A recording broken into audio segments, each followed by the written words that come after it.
دنیا میں آج بھی ایسی قومیں بڑی تعداد میں ہیں جو اللہ تعالیٰ کو چھوڑ کر بتوں کی پوجا میں مبتلا ہیں۔ بت پرستی ان سنگین گناہوں میں سے ایک ہے جسے خدائے تعالیٰ کبھی معاف نہیں فرمائے گا۔ اللہ رب العزت دوسرے گناہوں کو اپنی رحمت سے معاف کر سکتا ہے، لیکن بت پرستی اور شرک و کفر بغیر توبہ کے ہرگز معاف نہیں فرمائے گا۔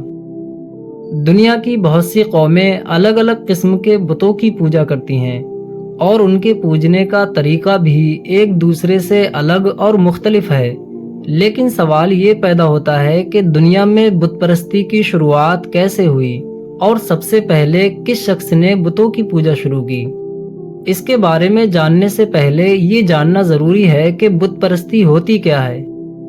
دراصل بت پرستی میں لوگ کسی شخص یا کسی چیز کی شکل و صورت لکڑی، دھات، پتھر یا مٹی وغیرہ سے بنا کر اسے معبود کہتے ہیں، اور اسے اپنا حاجت روا، مشکل کشا اور خدا سمجھتے ہیں۔ اس کو راضی کرنے کے لیے اس کی عبادت اور پوجا کرتے ہیں۔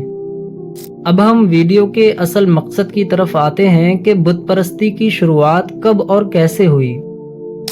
بت پرستی کا اتہاس بہت پرانا ہے، اور اس کی شروعات کچھ اس طرح ہوئی کہ حضرت نوح علیہ السلام کی قوم کے جو نیک اور صالح لوگ تھے، ان کی وفات کے بعد لوگ ان کی یاد میں ان کی مورتیاں بنا کر ان کو اپنے بزرگوں کا نام دیتے تھے۔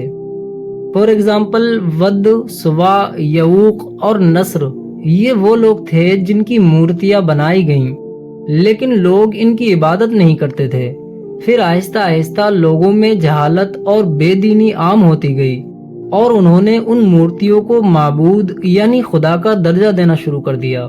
اس طرح بت پرستی کی اسٹارٹنگ اور ابتدا ہوئی۔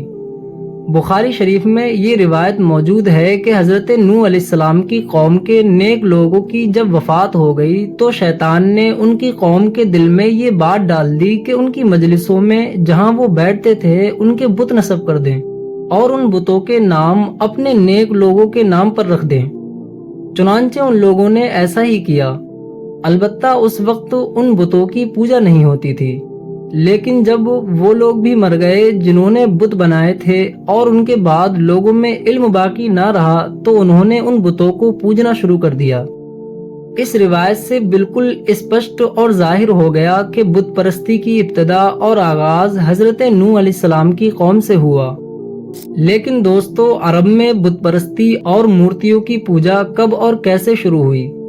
تاریخ کی کتابوں میں یہ واقعہ ملتا ہے کہ عمرو ابن الحی الخزاعی نے ایک دفعہ ملک شام کا سفر کیا تو اس نے وہاں کے لوگوں کو بت پرستی میں مبتلا دیکھا۔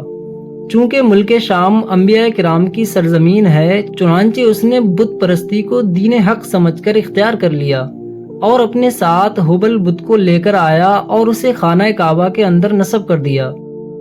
مکہ والے عمرو ابن الحی کو اپنا رہنما اور پیشوا سمجھتے تھے، لہٰذا عمرو کو اس بت کی پوجا کرتے ہوئے دیکھ کر ان لوگوں نے بھی بت کی پوجا شروع کر دی، اور پھر بت پرستی میں بڑھوتری اور ترقی ہوتی گئی، یہاں تک کہ ایسا دور بھی آ گیا کہ خانہ کعبہ میں 360 بت رکھ دیے گئے۔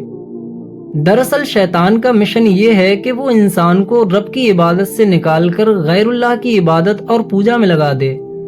پرانے زمانے سے ہی ہندوستان بت پرستی کا مرکز یعنی بت پرستی کا اڈا رہا ہے، اور پوری دنیا میں سب سے زیادہ یعنی 1 ارب سے بھی زیادہ ہندو اپنے ہاتھوں سے بنائے ہوئے دیوی دیوتاؤں کی پوجا کرتے ہیں۔